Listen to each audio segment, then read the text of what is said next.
Dave, thank you so much for joining me. My So, pleasure. I love your story. I know at the moment you are a general manager of a footwear company, but on the side, you have been writing books. And I guess I'm curious, when did you first realize that you wanted to write? Well, firstly, thank you for having me. This is awesome. No worries. I'm quite privileged to be here. Look, years ago, I think when I was 6 or 7 or 8, it was probably 8, I met an author. So I was this little sports kid from Shepparton. So Shepparton's 2 hours north of Melbourne in the country, and I just played sport. I like girls and I played sport. That was my whole childhood upbringing. But I like words, and I'd created these stories, and I used to write, and probably not very good, to be honest. But I met an author. She came to our school, primary school. I think I was 8. What is that? Grade 3, maybe grade Yeah, 3. yeah. And Mum took me down, and I met this author, which she came down, she stood on my level, and she spoke to me, and I got her book, and she signed it, and it was just this thing that became intoxicating, and where words take us and what we do. And I read as a kid forever. I ate books. I just loved them, and I just like how they made me feel. So I think when I was 8, I wanted to be like her. I wanted to be like Trevor Barker, who played for St Kilda, the Saints, and I Yeah. wanted to be like Christabel Mattingly, who was a kids author. So that was I was about 8, I think 8 years old. A long Do time you, ago now. yeah. Oh gosh, it's awesome you remember it. Do you remember exactly what it was about her that you wanted to replicate or be like?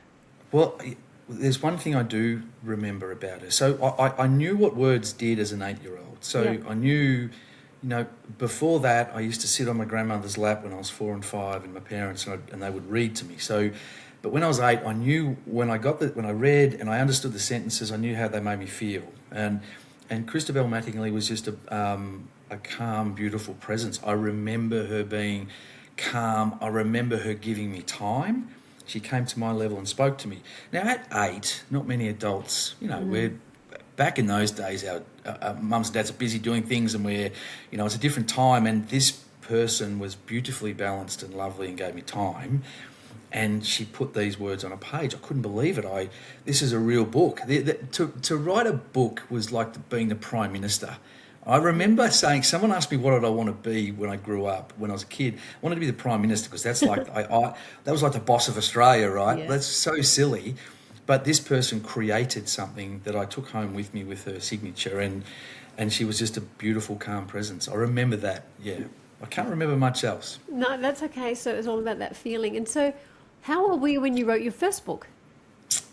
Um, I'm I'm quite slow. So I've written 3. Yes. And I self-published a couple of them, and the one that we released a few weeks ago has been published by Wilkinson Publishing. My first book was, I was doing a radio show in the West. I lived in Mitcham Yep. in the east. For those who are listening, it's in the eastern suburbs of Melbourne, like way in the east. And I worked for Nike at the time, so I was doing a portion of their business, and I thankfully got into contact with some awesome athletes and people that you normally wouldn't. Yep. I was at Puma for a long time as well, so athletics and athletes were my thing. And a gentleman by the name of John Forbes, he's passed away now. He's an idol of mine. A lot of people will know John Forbes, a quietly spoken man who knew everyone in the sports industry, got me to do this radio show. And what we did was it was called the Puma Sports Show, and we interviewed people.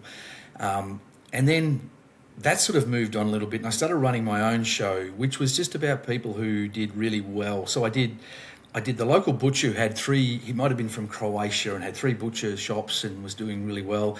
But I coupled that up with a story or an interview on Buddy Franklin. So I had these great superstars and I mixed them in with community people. And because I think that the messages are the same, Yeah. just at different levels.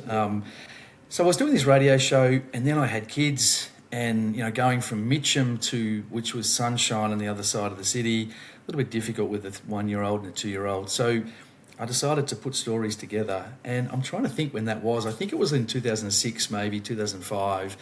And I fundamentally wrote a little book with a bunch of people in it. There was 14 stories in it.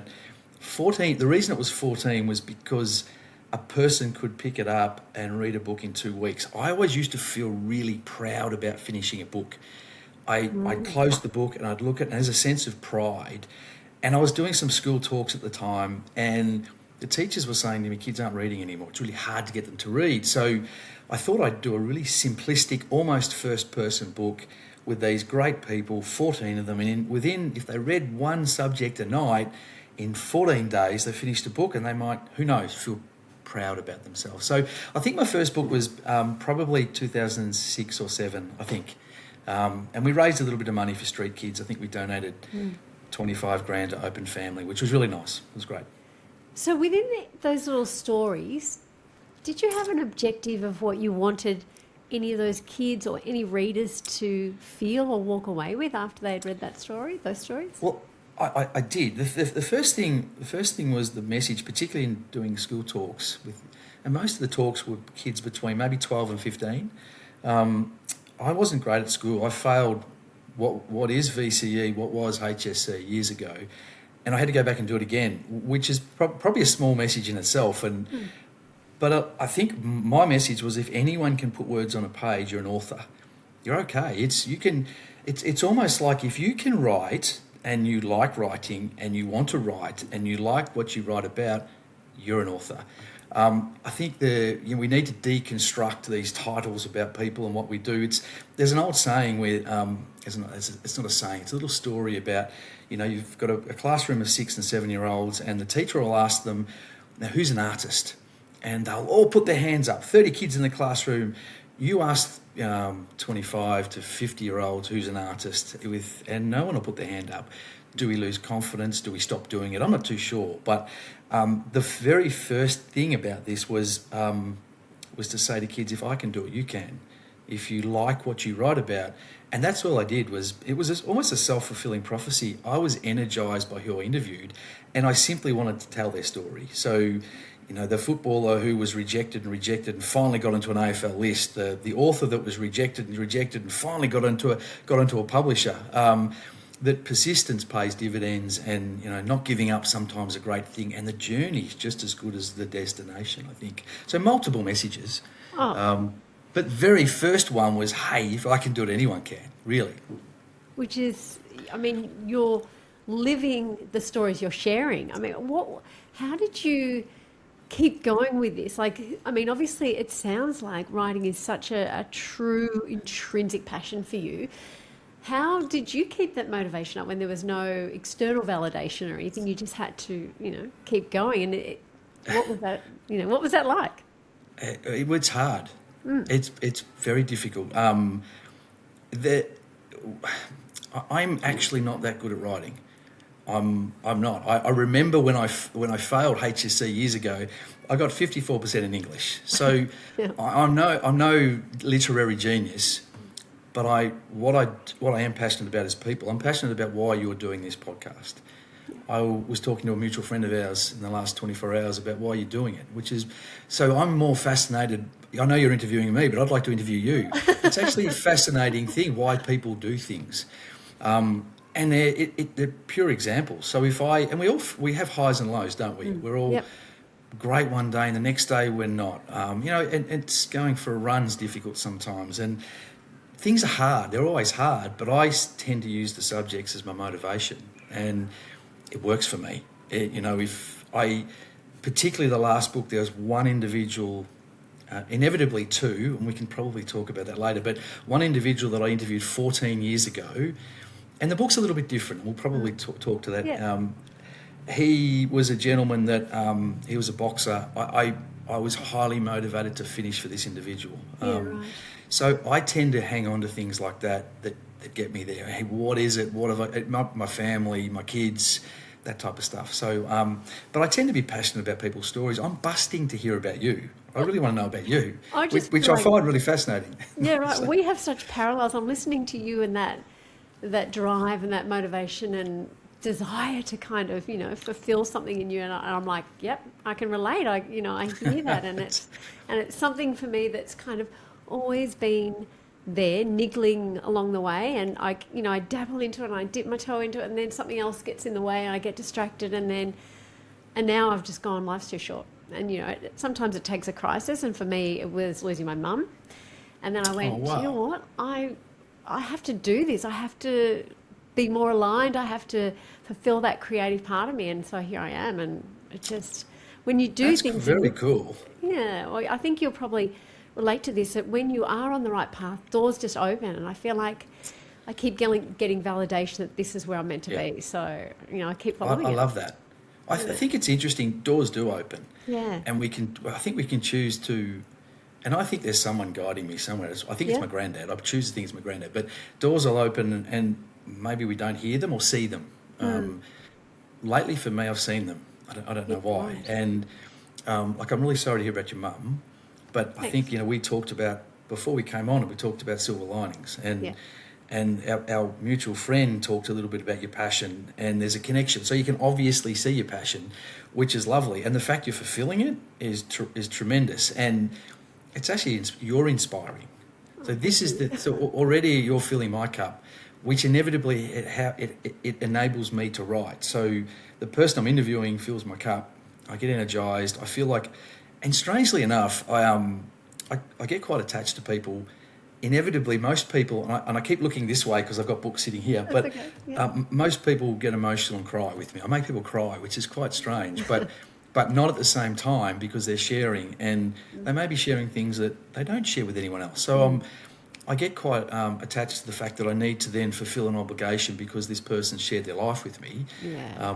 I feel like it's an obligation. So multiple levels for me, I think, and it sounds like for you. Oh, it's so special, isn't it? To have that, like, it's an honour for me to be able to share people's stories. So Good I on love you. it. And obviously Yeah. we share I that as think well. we should come back at the end. I'm going to interview you at the end of this, I think. All right, cool. Now, this last book, though, Dave, I'm so curious. It took you 14 years. And I'm wondering, why did it take you so long? Well, I'm slow. That's one. It's a slow. Look, I did the first story. I didn't know. I wrote 8 stories. Before that, and it's a bit of a mix. This book. It's a bit metaphorical, and it's a little bit. It is directly about a race, but there's 8 stories. I kept meeting people that had great yarns to tell. We have another mutual friend who's Indigenous, and she's got a magic story, and she tells a great story about our history, and she has taught me a lot. I just meet people, and I think well, I'm just going to interview you and write it down, and we'll see where it goes, in the hope that it will go somewhere. And inevitably, whilst it's a little bit left of centre, this last book, it's happened, and it's happened in the way it should happen, and it's almost like 14 years was concertinaed into really 3 months. I had lots of time with the others, and look, I had mortgages and work, and I went overseas. I had a marriage breakup, and I went overseas and worked for a little bit, and it just, things get in the way, don't they? But the interest was always there. And then pre-Christmas, the door opened. We talked about doors, and I decided to walk through it, and I had a challenge that, since the publishers told me he didn't think we could do, he didn't think it was going to happen, and it did, which is really nice. So it's been lovely, Have you had to make any compromises in your life, or had any trade-offs so that you could keep writing? Well, it's hard. It's a disciplined, hard. It's time without away from family, and I'm sure my ex-wife, who I'm still on great terms with, would suggest there was a lot of compromises. But I didn't do the dishes as much as I probably should have. There's lots of things, but the thing that I like about this is my kids are really well connected with what I'm trying to do, and I would have worried if that wasn't there. So family's always a piece that goes to the side. I think. As much as we try our best and try hardest to not let it happen, it probably has a little bit. And inevitably for me, I have to try hard and concentrate really well to make it happen. Yeah. As I said before, I'm not any genius. I can stitch words together, but I've got to try a bit. It's just, I've got to work at it, and that takes time. Yeah, absolutely. Have had the privilege of reading your book, which I have here. Oh, wow. Now, I love that all the stories in this are about behind the spotlight. They're not about necessarily the successes, although all of these people have had success in their own rights, but in different areas. And you say that that's where the real story happens. I'd love to know how you identify with that. What's the real story behind you? Well, that's an interesting question. Look, I'm a would-be AFL player. I was drafted to Sydney years ago. So I spent, I think I mentioned before that I was from the country in Shepparton, and in my teenage years there was sport and girls. They were the things, and not to suggest I was good at either of those things, but footy tended to be the thing that I liked, and I was okay at it. So I spoke to different league clubs, went to university in Bendigo, and got drafted from Bendigo, and I didn't make it. So I went to Sydney, and that was my entire, probably my HSC/VCE year was football. I didn't study as much as I should have, all those type of things. But I didn't make it. And, I still reflect back now and have regrets and think why and how, and maybe in some ways I'm chasing rainbows there, and another way I'm not too sure. But, it's just one of those things where, trying to understand what happens off the field, because off the field's where the music's made, off the field's where the training's done, off the field's where the discussions are happening, off the field is where you cry, off the field everything happens to build this thing that we see, particularly in football, on 2 or 3 hours on what was Saturday afternoon. It's now every day, almost every day. So I just feel that that's where the special stuff occurs. I was really lucky. I did a couple of documentaries, and one I followed a boxer. I'm a bit of a boxing fan. Yeah. And I remember watching Anthony Mundine fight one night, and I was fortunate enough to be in his rooms, and the machinations and stuff's a really good word, stuff's a great word, of what happens before he fought. He went out and he knocked this guy out in a few rounds, came back in. So the 3 hours in the rooms beforehand was bigger and more comprehensive than his actual fight. I just thought that was fascinating. The backslappers, the people, the psychology, the singing. He had a group of people singing. It was just, I find it fascinating, and how people build themselves up to perform. I just think that's where great magic is.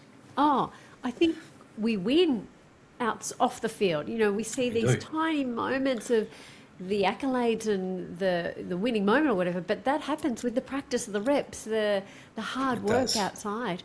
And the blood, sweat and tears, like you said. That's the emotional journey as well. That's where the growth happens. So, I agree, totally agree with you. It's in the book. There's a story on Max Bailey. Yep. Max is a premiership player with Hawthorn. He's had 3 knee reconstructions. So we followed him with a camera for a little bit. So he spent more time fundamentally outside, not playing, and in the injury room doing rehab and all that than he did playing. Yeah. But he's got the glossy, people have the glossy knowledge of him being a premiership player. They see the tip of the iceberg, but underneath Max Bailey, there's this enormous thing of work, toil, hardship, loss, lost games, lost years. He spent years in the injury room. Yeah. So, that's where, in my view, the making of Max Bailey occurred, was not on getting his premiership cup or on the oval, it's in the injury room. Absolutely. And that tenacity and the grit to be able to keep showing up and get to that final stage. Yes. And the tenacity and grit isn't loud. No. It's interesting. Tenacity and grit can be just quietly spoken, and because Max is a really good example of that. It's not bombastic and loud and rah-rah. It's just doing the same thing every day. It's being disciplined and structured and working and working and working. I feel like that sums you up too, Dave, because I hear Brad always talks about how you are so humble, and I know that just from my experiences with you, but I know so much work goes into what you do, and I mean, working this full-time job and then writing 3 books, and not only that, coordinating charities where you donate all the proceeds for your books. Like, there's a lot of work that goes underneath everything you do. There is, but there is with everybody, I think. I think we're all doing our thing, isn't there? There is with what you're doing now. Yeah. So to set the software up, to set your podcast up, to get the interviews, and I have heard, I think you interviewed Sam Mitchell. Yeah. So you've had some fantastic, so I'm quite touched that I'm here, by the way. So you've had some great people on your podcast, and it takes a lot of work and questioning and learning about questioning. And we just do it. You do it because you're passionate about it, and it's obvious. You've got a great energy. Maybe that's the same as me. I'm just energised by it. There are flat days too, Jules. Of There are course. days where and I said to Brad, and we talked about this last night, and because I really put half a book into 3 months or 2 months, and I think I cooked myself about 2 months ago. So I was going to bed at midnight and then getting up at 4. So I was doing 3 or 4 hours at night and then trying to do 3 hours in the morning. And I wasn't writing fit. Yeah. I hadn't written in a while. I had this door I had to walk through. We talk about doors. Yeah. And I decided to do it, and I hadn't written in 2 years maybe. So I wasn't great. I was unfit, and I did it, and I was in a bad space. I was tired. I was foggy, but we do it, and yeah, we do it. So here we are. And that's And I'm fortunate enough. Well, I think it is, and look, I'm a single guy now, so I have time. My kids are a bit older, so I'm okay to do that. Any desire to write full time to actually make that a career, or it just works for you the way it is now? Look, I'd love to. Yeah, I want to write a New York Times bestseller, Jules. Yeah, Wouldn't that be right, cool? okay.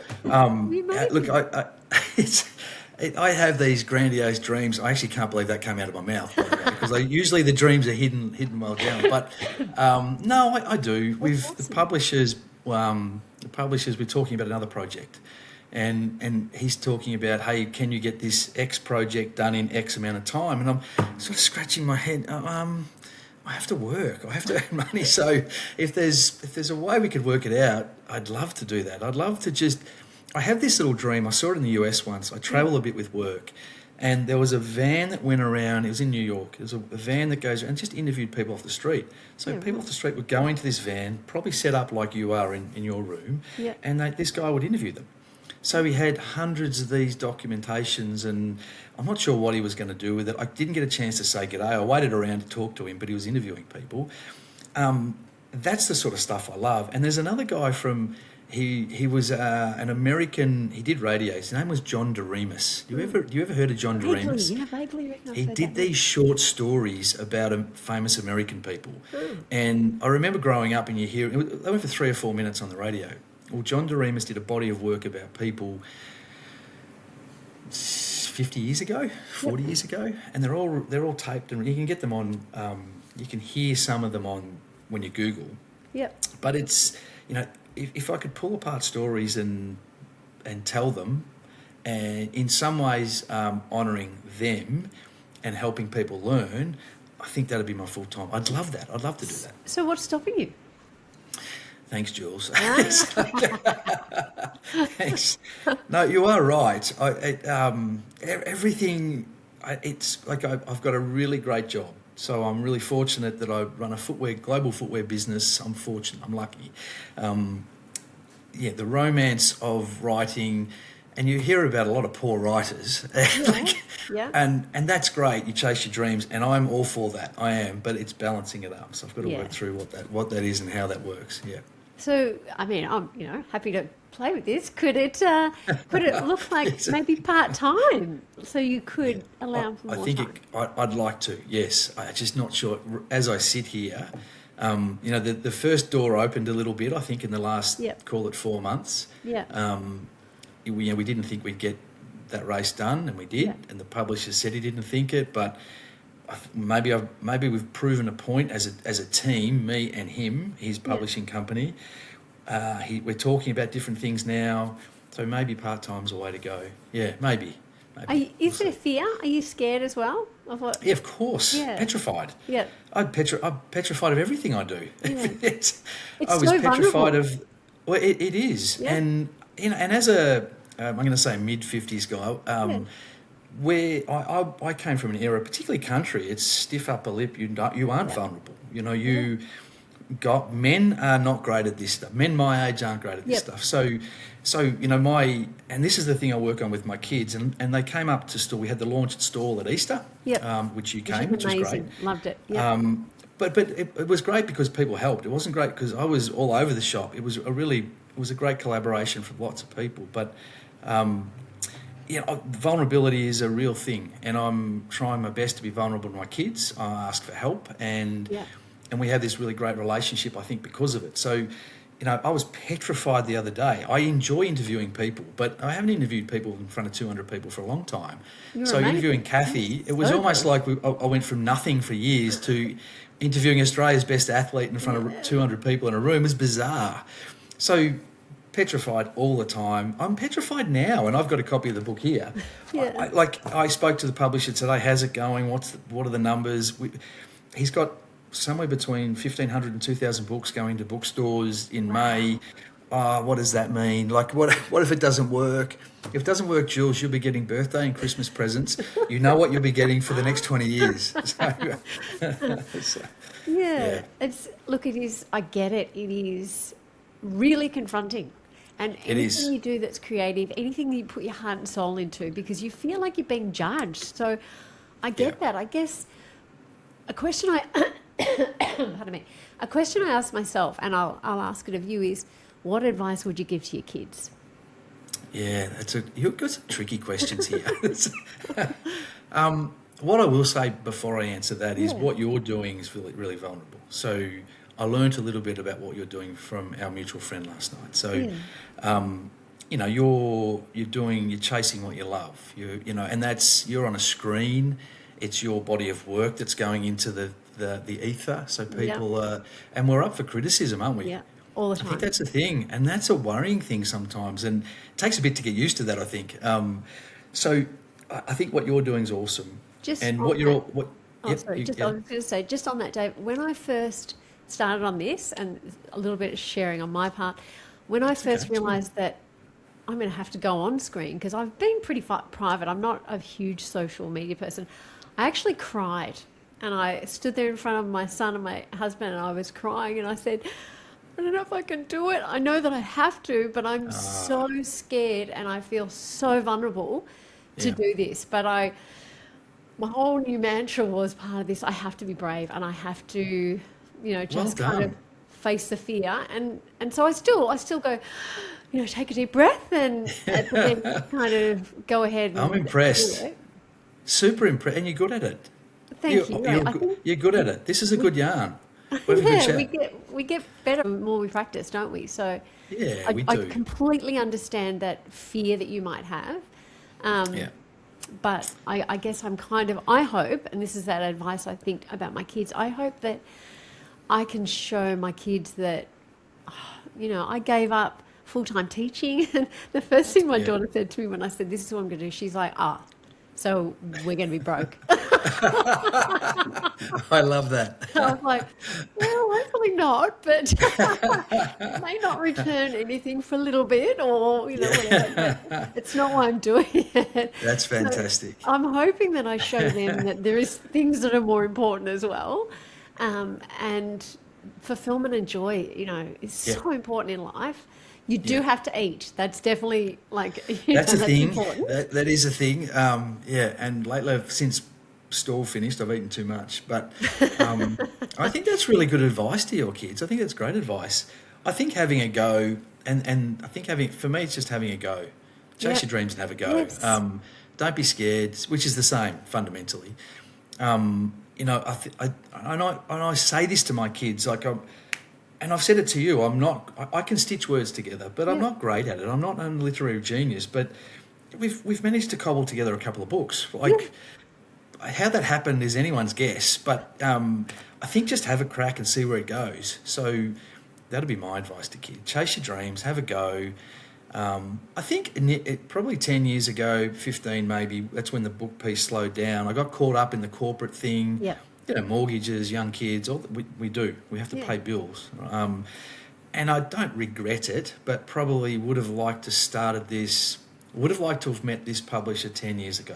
Yeah. Doesn't mean it's not going to be great and exciting and everything, but if I had have been, or if I had have met our other mutual friend, our Indigenous friend who's in the book, and I can say her name. I can say her name, can't I? I can. Belinda, Belinda Duarte, who's in the book. If I had met her a long time ago, she would have taught me a lot of lessons as well. So, I think things happen in the time they're supposed to, but I often wonder. But I just say to my kids, have a crack. Just go. It doesn't, see what happens. Yeah. And what have can a happen? Crack. So if you were to define right now, you've said that you'd love to be a New York bestseller. And I know you've also, you're involved in a documentary at the moment to do with the race as well. It's clearly you've got this very creative streak to you.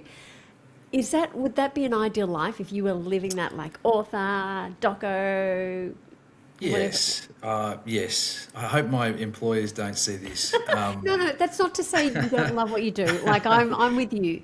But Yeah, I think so many of us have these passions that are within us that we can, and like I love that you're doing something at least on the side. Do you know what I mean? Like you're yeah. fulfilling that part of you in some way. It doesn't have to be all because that's not practical. I get that. But I guess I'm just saying if we were to entertain what a dream life looked like. I think you're right. It would be, yes. I just like stories. I like sitting talking to Yeah. people. And I actually like, I don't like writing controversial stories. I like people reading their story and feeling good. And if people are emotionally changed, if it emotionally challenges them, whether it makes them happy or sad or confronted or they learnt more, I'm really happy. I'm happy with that. So I think you are right. And you're actually, it's a good message and I'm hearing you. So even though this is a podcast and you're supposed to be interviewing, you're challenging me with some of your suggestions, which is great. And I will walk away thinking about this for a while. And you are right. I had another friend of mine who was a captain of a VFL club. When I finished at Sydney, I went and played VFL for a bit. And he's a great mate. And he says the same thing. So we had dinner last week. Yeah. He's a teacher. He's a teacher and works. He's an Eastern Suburbs champion of the game. Every person in the Eastern Suburbs knows this guy. And so we don't catch up that often. But he says the same thing. He said, when you talk about the stories and people, you light up. There's something in that. I know there is. Now, so I saw him last week. I'm talking to you. This is almost like we're over having a coffee anyway. So talking to you about it. So there's a message. And Yeah. maybe I've got to practice what I preach. I don't know. Not sure. And again, it might be just everything happens at the right time. Maybe. And it's funny. Another parallel though is that that having an impact on people emotionally is like, oh my gosh, it is so enticing. I always imagine making these little short clips, little video clips I've seen, human emotions, human interactions, and that people will watch them and be inspired or moved somehow. And I think it's why I love going to the movies because you walk out and you've had some emotional change, like you feel touched by them. And I love that. yeah. And the same with the But that's what it's all about, isn't it? Yeah. Do you cry in movies? Do you cry in all the movies? time. I cry in an ad. I cry in, I love that. But it's oh my God, it's amazing though, isn't it? Like It is. I think empathy's for me. It's my superpower, but it's my kryptonite. Yeah. I have this funny thing, and I talk to Belinda about this all the time, is because she has a unique ability to cry and talk. I cry and make burbling, gurgling sounds. I can't talk. So I try. It's very difficult for me to control my emotions and talk. It was the other night. I got quite emotional about something the other night at the launch, and I struggled to talk. I was actually surprised myself. I managed to get words out, which was great. But I think emotion's great. But I've still, being a mid-50s guy, I still deal with, the old male toxic, stiff upper lip stuff, and I still deal with that. But I am an emotional guy, and my kids know that, and they see me cry all the time. Not all the time, but sometimes. But I still have deep down this hey, I've got to be better than that. I've got to be strong because that's how I grew up. So, and a lot of males deal with that. We all, particularly my era and friends around me, we deal with that. Yeah. Do you think it's that empathy and that connection you have, did that influence the people you chose to include in your book? Yeah, possibly. Yeah. There's an energy exchange, I think. Yeah. Yep. It's like this. There's a great energy with you. I felt it a couple of weeks ago when we first met. And for those listening on the podcast, we met at the launch. So Jules and I met at the launch, which was lovely of her to come up to stall and see it and help. By the way, It was awesome. Thank you. Oh, I did very little. we needed everyone to help. You had it well under control. Just saying. I didn't. Oh my God, I didn't. Look, emotion is an awesome thing. I find controlling it difficult. That's all. That's my piece. And but it is to actually be with someone and feel energy like I'm feeling from you, this is a really nice discussion from Belinda, from the other people in the book. I met people that didn't get in the book. Yeah, of I course. just didn't feel it. They have a great story. Like there's a couple that didn't get in, which are unbelievable, but it just didn't work for me. Okay. So I think maybe I'm my own filter. I don't know. Not sure. Maybe. Why didn't Maybe I they can't work? write. Oh, sorry, what? I just the story was great. There's two I'm thinking of. The story was great, but it just didn't. Maybe I didn't connect with them like I normally do. Maybe it was a timing thing. Maybe we were both in the wrong space. I don't know. Not sure. But something didn't work. It's not to say I can't go back again, Yeah. because one of them is a triple premiership player and a beautiful bloke. Yeah. Just didn't work at that time, so I might revisit it. We'll see. Yeah, You got some more books in you, do you think? I hope so.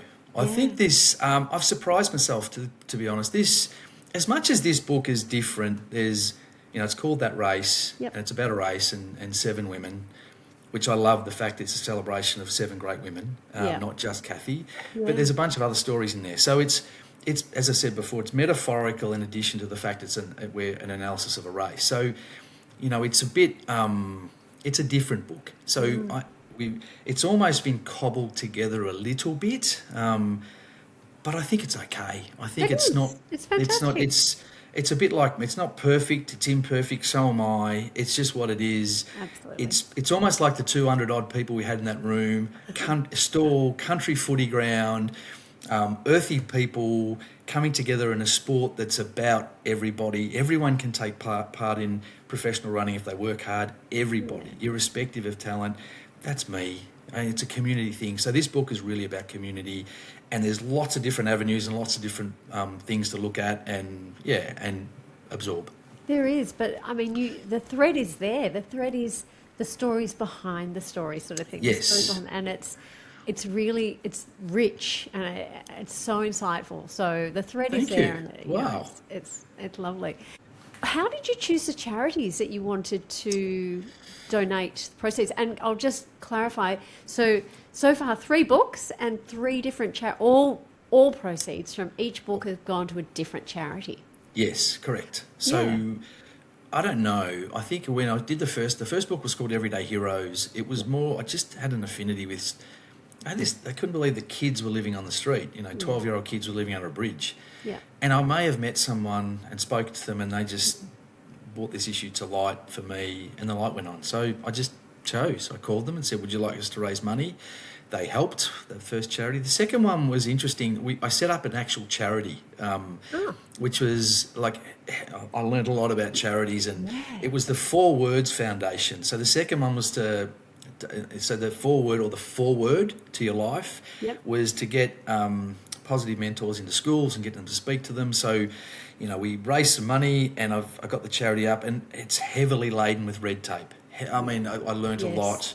I'm not a red tape guy. I'm, in a lot of ways, that creative that sort of flies up here with the ideas, but really need great support. That the detail-oriented people that get stuff done. And I'd certainly need that.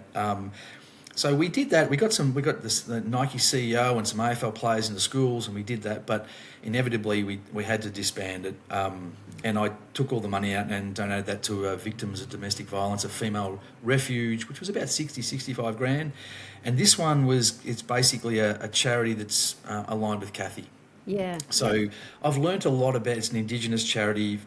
It's a Julia Foundation. Tracy Westerman, who's got a great story. It's just, I've learned a lot about our Indigenous history, First Peoples. I've got a reasonable appreciation for the fact that we've got the oldest culture in the world, 60,000 years, and I don't think we celebrate it like we should, Jules. I think we could be, as a community, a lot better at celebrating this terrific race of people that we have. So there's a connection. There's Kathy. I learned a bit through Kathy. So I decided it's all author proceeds. Yeah. So the publisher, I'm still convincing him to donate some money. That'll be a slow process, I think, but I think he will. He's a great guy. But all my proceeds go to the Julia Foundation, yes. That's incredible. Now, of these amazing people that you interviewed, there were some inspiring stories. Were there any that really, just had a great impact on you? You could say all of them, right? Yeah. But they all, to a certain degree, do. William Hadlow is the guy I interviewed 14 years ago. So I was doing the documentary on the boxer, and Will had a record of, I can't quite remember, I think it was 7 wins and 25 losses, which is not great in the boxing world. And boxing world, it hurts. Yeah. So it's a hurt sport. So I just wanted to know originally why Will fought. Why? Yeah. So I got introduced to him, and he's a ripping bloke. He's a great guy, and so someone gave me his number. I got multiple people ended up getting in touch with him. I called him on the phone. He lived up in Queensland, and I just met up with him, and we filmed him, strangely enough. But his story was not about boxing. His story was about survival. He went through the foster homes in Queensland, and he had some great tragedy with his family. And he tells this great story. Can I tell this story a little bit? Yeah, I'd love to hear it. He has he's got pictures on him, tattoos, which makes you very tough. When you got tattoos, makes you very tough. He has roses on his face. He's got a big rose the size of a dinner plate under on his neck. He's on his hands, and he says to me, I guess we're talking in the middle of the conversation. He said, I guess you want to know what the roses are about. And I did. I said, I do. And he said, do you know much about horticulture? And I said, not really.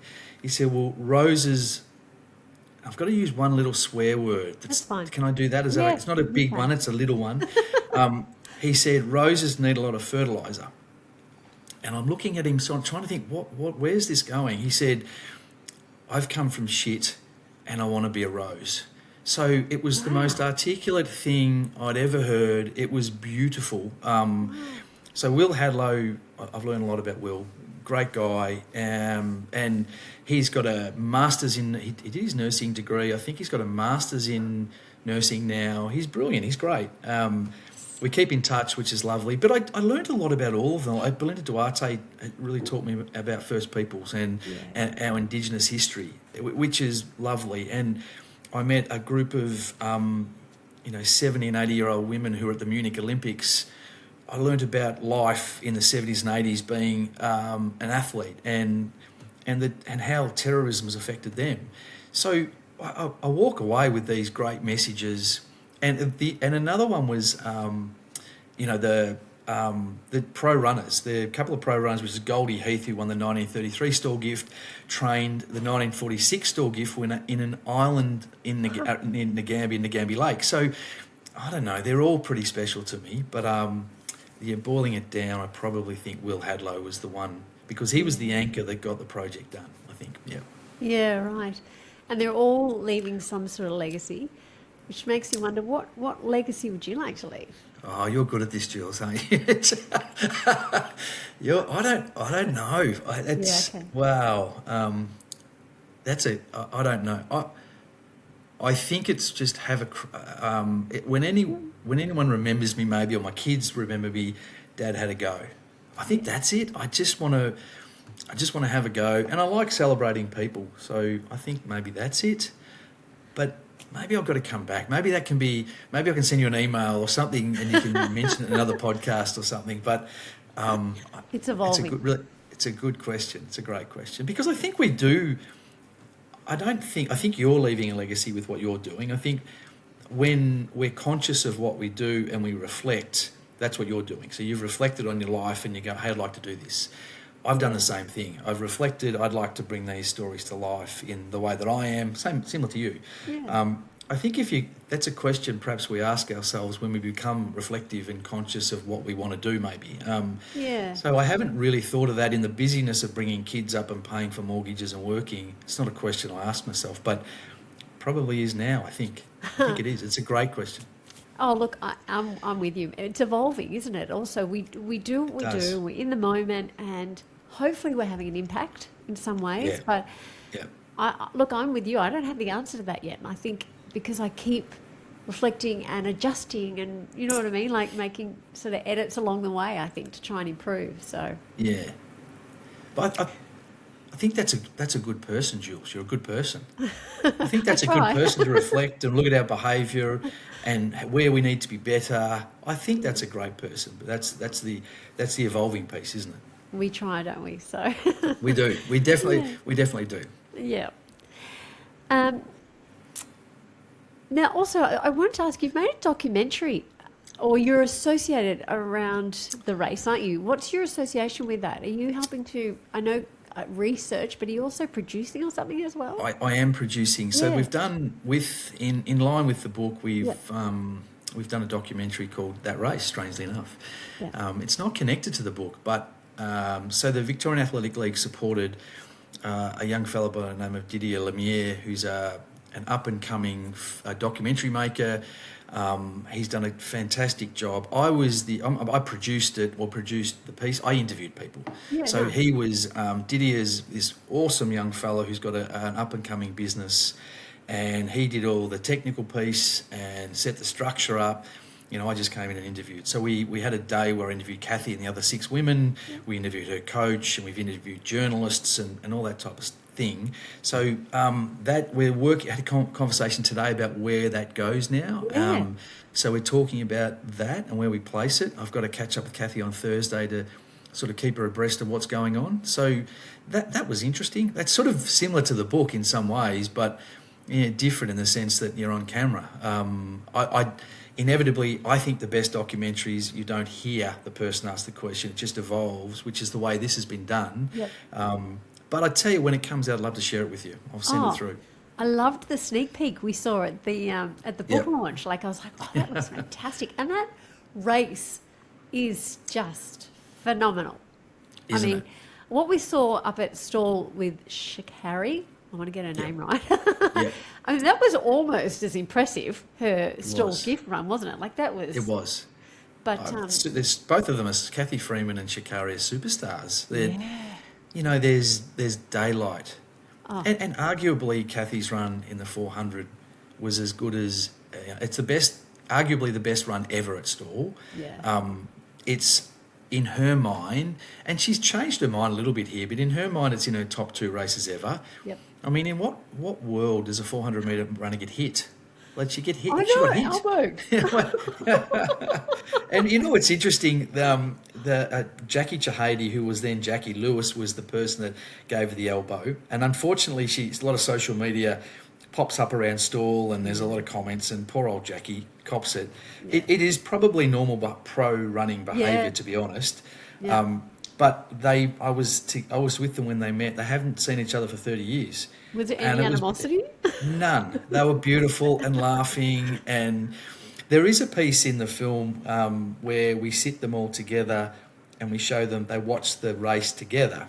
And it's just wonderful. They laugh, they cry. There was some crying, but they're all hugging. It's just a beautiful thing. So inevitably, this is a great race, and it's a celebration of probably in the top 5 athletes Australia's ever produced. Amazing. But it's a celebration of a community race. It's a celebration of another 6 women and in the book we sort of uncover to a small degree their life and what they do and their feelings and their thoughts. It's a celebration of really what's a community event, which became really important to Australian history. The Stall Gift was once as important as the Melbourne Cup.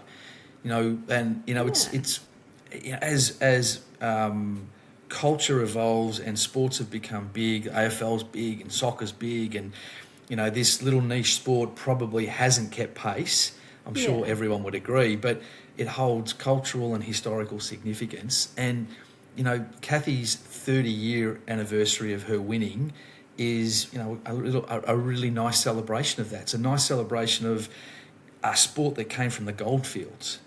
Your forefathers and maybe mine probably raced each other, in the 1800s in the goldfield, and they got cash, pigs, and gold as prizes. So I love that connection as well. Really love that connection. Absolutely. And I think too, Kathy loves the fact that, because a lot of professional running events are, in country towns. And they're country people. She loves that. She's a country person. And it connects to me too. I'm a country guy. So it's just a nice synergy, I think. That kindred spirit and that energy. Yeah, I exchange think as well. that's it. Yeah, I think. Yeah. Yeah.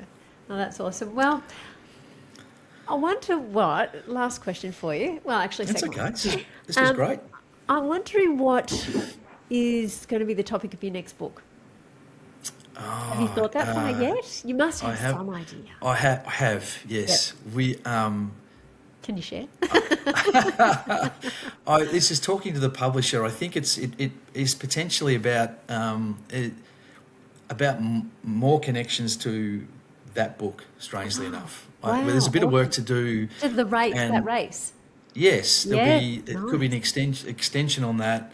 Yeah, If we had more time, what would we like to do? So yeah. there's other versions of that. We've actually spoken about making this a little bit of a series. Awesome.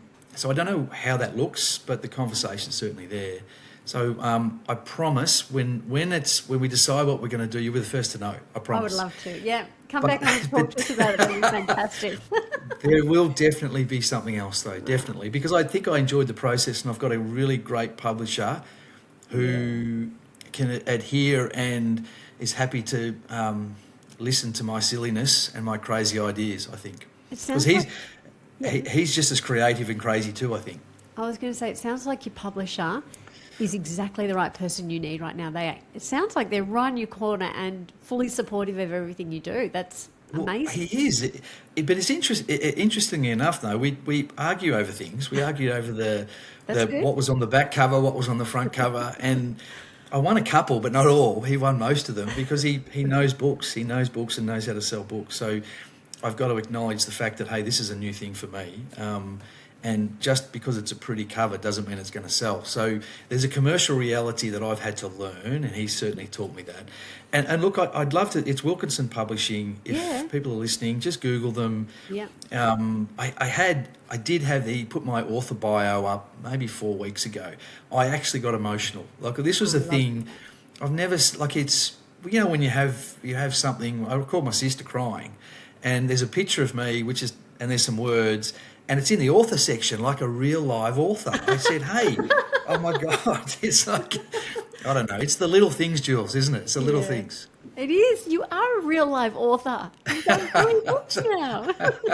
It's amazing. Thank I you. know. And Thanks. it's such a cool thing to change your perspective of yourself and to actually see yourself in a different identity. And I think you need to embrace it. You are an author. You have written 3 books. I'm trying to. I'm definitely. I'm coming on board. I'm on board, and I think you've challenged me in this conversation too. I think that, what's the next period look like? Why not? I think that's why not me? I don't know. Yeah, look, I'm Anyway, asking we'll you see. questions that I ask myself all the time. Like, why not? Why can't I? I think they're good questions. I think what you're doing is awesome. And you know what? It's going to work. This will work. Just remember the little guys when you're the number one podcast in 2 years' time, and everyone's talking about you, and you're on free to air, and please remember the little guys. Well, hopefully it translates to good book sales as well. Then That's what we need. Thank you. We can work together. There's something here. That's exactly right. This is my very last question for you. Is there anything that we haven't covered that I haven't asked that you would love to share? Look, there's lots of things. I think what I'd like to leave on is that I'm not great at stuff, and I'm not. But there's only one. I bounce. That's the only. If it doesn't work for you, just try again. Yeah. If it doesn't work, it's not. It doesn't mean because it hasn't worked, it's not the end. So I think with and I do get quite emotional about this. I don't really know how this door opened and this happened. Yeah. But it has, and I'm really proud of the people that came around me to help. My family and some great friends, have made this happen. And I just the message would be to just hang 10. Just if you believe in it, do it. Just bounce. Find another way around the brick wall. You don't have to go through it. Go over it, under it, around it. Loop in good people. Talk to people. Learn from people. Find somewhere to light your fire. I think that's the thing too. We've got to find. I think all of us have to find someone or something that motivates us, because there are low spots. It's not all glowy. It's not glowing, I should say. Mm-hmm. So I think that's probably the last thing I'd say. Just keep at it. Just keep at it. It's such a great, perfect message to end on. And Dave, thank you so much for finding your light and actually doing what you do, sharing such amazing stories, because I think there's so much in there for people to listen, to learn from and be touched by and understand that, like it's what goes on behind. That's the richness in life, and it's the stuff that we don't always see, but that is what makes this world go round. And thank you so much for continuing to share that. with us and, Oh, and that's for very the kind. ones to come as well. Thank you. It's been a pleasure. I've had fun. This is great fun. Excellent. I think we should do one thing. I Okay. think you should let me interview you. All right, let's do it. Let's do that. Let's give it a period of time. Okay. Let me get through this bit. I would Yep. love to interview you, but on your podcast. Okay, I think that's a Deal? fantastic idea. It's a deal. Done. Let's do that. I love that. All right, you let me know when suits, and I'm up for it. That'd be great, Jules. It's been really great fun. Thank you.